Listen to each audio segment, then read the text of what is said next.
Monsieur le Président, bonjour. Bonjour. Ce lundi, après le verdict des chambres africaines extraordinaires, Hissène Habré s'est écrié « À bas la France-Afrique ». Les victimes, au contraire, ont applaudi avec beaucoup de soulagement. Quelle est votre réaction ? D'abord, c'est une réaction d'humilité, puisque je pense que c'était un défi important pour le Sénégal et pour l'Afrique. Depuis plus de 20 ans, le procès Habré était dans toutes les lèvres, mais on n'arrivait pas à organiser dans des conditions équitables d'un procès. La Belgique avait demandé à le juger. Moi, j'avais considéré que l'Afrique ne devait pas exporter ses dirigeants, même s'ils sont accusés des crimes les plus odieux, que le continent devrait pouvoir organiser lui-même ce procès. C'était ça le challenge, et nous avons pu, avec l'Union africaine, signer une convention, un accord qui a permis la création des chambres africaines extraordinaires dans la cour d'appel de Dakar. Ce qui a été important, c'est que finalement ce procès s'est tenu dans des conditions optimales de respect des droits du prévenu, et je crois nulle part l'État n'a interféré dans le déroulement de ce procès. Maintenant, le verdict, je pense que ça a été un verdict très lourd, mais ça a été un verdict. Je crois qu'il peut faire appel. La perpète, c'est une condamnation quand même très lourde. Trop sévère pour vous ? Je ne veux pas apprécier vraiment ce que le tribunal a fait. Je considère qu'il a été poursuivi pour des faits graves. Il les a fait, il ne les a pas fait. La Cour l'a reconnu coupable et a donné une sentence. J'éviterai de commenter la sentence du tribunal. Si Abdoulaye Wade avait été réélu en 2012, est-ce que ce procès aurait eu lieu ? Il faut aller lui demander. C'est pas à moi de répondre à sa place.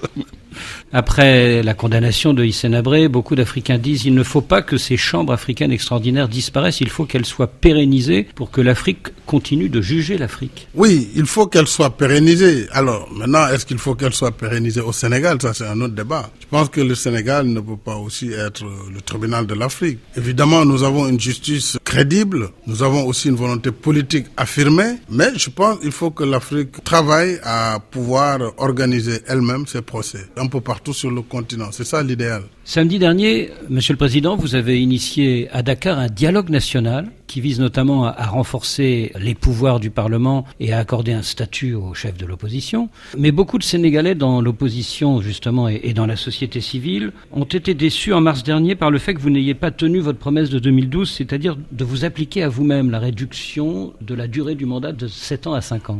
Nous sommes un État de droit. Lorsque moi j'ai une volonté en tant que président de la République, qui était de réduire le mandat en cours, et que le Conseil constitutionnel sort un arrêt très précis pour rappeler les principes du droit, principe universel de la non-rétroactivité de la loi, que ce mandat acquis avant cette réforme ne peut être remis en cause par la nouvelle loi. Comment voulez-vous que moi, président de la République, chargé et garant du bon fonctionnement des institutions de la République, je peux passer outre la décision du Conseil? Ça n'a pas de sens. En plus, ce débat, il est dépassé puisque le peuple souverain l'a définitivement tranché. Il a voté massivement ce référendum. Oui, mais l'abstention a été forte, plus de 60%. Non, l'abstention a toujours été forte au Sénégal. Il y a beaucoup d'amalgames là aussi. Depuis au moins 2007, tous les acteurs se sont accordés sur le fait qu'il y a un stock mort dans notre fichier électoral. Ce qu'on avait appelé le stock mort avec l'Union européenne, c'était une masse d'électeurs qui sont dans le fichier mais qui ne votent jamais. Plus de 1 500 000 qui n'ont participé ni à l'élection présidentielle de 2012, ni aux législatives de 2012, encore moins au local de 2014, et donc pas au référendum. C'est la raison pour laquelle je dis avec la classe politique,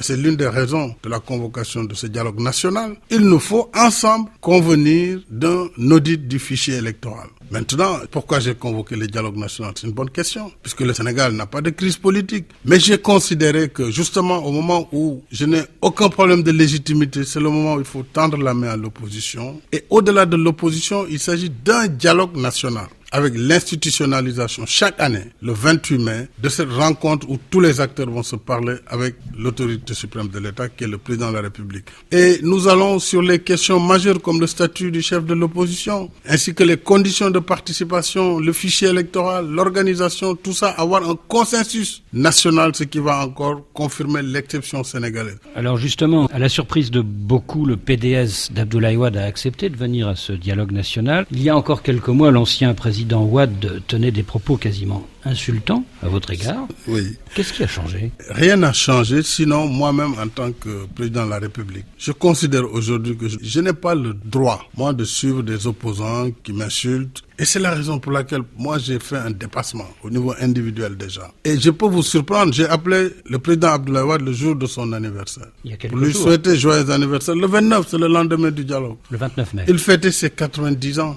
Je crois que moi, je dois l'appeler à mon âge, vu le parcours que nous avons fait ensemble, malgré vous avez tout ce que vous avez ensemble. dit. Oui, malgré tout. Mais c'est la capacité de dépassement. Et j'ai salué aussi sa lucidité et la responsabilité dont il a fait montre en disant au PDS, allez au dialogue, défendez nos positions. C'était la première Parce fois que le PDS, c'est quand même la principale force d'opposition. C'était la première fois. Oui, c'est la première fois depuis notre passation de service. Et je suis étonné de voir des gens s'émouvoir, que deux anciens chefs d'État qui étaient en combat renouent avec le dialogue. Les gens, qu'est-ce qu'ils veulent? Ils veulent la paix ou ils veulent quoi? Donc tout le monde devrait se réjouir de cet apaisement qui nous permettra de nous concentrer autour de l'essentiel. Pour que le dialogue national ait un sens, nous allons demander qu'on libère les prisonniers politiques, dit le secrétaire général du PDS, Oumar Sarr. Est-ce qu'après la libération de 3 co-accusés de Karim Wade, la libération de Karim Wade lui-même est envisageable? Bon, d'abord, il ne faut pas parler de détenus politiques, de prisonniers politiques, ça n'existe pas au Sénégal. Alors, je pense que aussi, il y a eu hier une ordonnance du juge de l'application des peines qui a, pour des raisons humanitaires, autorisé la sortie du territoire pour 2 des détenus. Et il y a eu quelqu'un qui a bénéficié d'une remise en liberté parce que cette personne a purgé la moitié de sa peine et donc était en droit d'attendre ce qu'on appelle donc une remise de peine. Il reste le cas de M. Karim Wade. Effectivement, beaucoup de personnes demandent qu'il soit élargi. Alors tout ça, c'est possible, mais il faut le mettre dans son contexte réel et je pense que, ouais, il ne faut pas désespérer que cela puisse avoir lieu. Parce que de fait, Karim Wade, depuis quelques jours, a déjà purgé la moitié de sa peine. Oui, mais on n'est pas en train de parler de moitié de peine ou autre. À partir du moment où le débat est posé sereinement et normalement, il n'y a pas de raison qu'il n'y ait pas de solution. Mais en sachant que tout cela se fait dans le cadre de la loi ou des prérogatives constitutionnelles du président de la République. Ça, c'est la Constitution qui lui donne le pouvoir de grâce. Donc vous espérez une solution d'ici la fin de l'année? Oui, certainement. Ce week-end, à Dakar, les chefs d'État vont adopter peut-être de nouvelles mesures contre le terrorisme. Est-ce que malgré les relations difficiles actuellement entre le Sénégal et la Gambie, vous attendez la venue du président Yahya Jammeh à ce sommet et est-ce que vous souhaitez un tête-à-tête avec lui? Eh bien, je ne sais pas s'il sera là. Il devrait être là puisqu'il s'agit d'un sommet de la CEDEAO, même s'il a des contradictions avec le président du Sénégal. Je pense que c'est sa responsabilité en tant que président de la République islamique de Gambie pour respecter sa volonté d'être présent au Sénégal. S'il ne vient pas, c'est sa liberté aussi. Mais je pense que certainement s'il vient, nous aurons à nous expliquer comme nous l'avons fait du reste à Istanbul la dernière fois lors du sommet de l'OCI. Mais vous savez, des voisins, parfois, ils peuvent se heurter, ça se comprend. L'essentiel, c'est que chacun comprenne les limites à ne pas dépasser. Monsieur le Président, merci.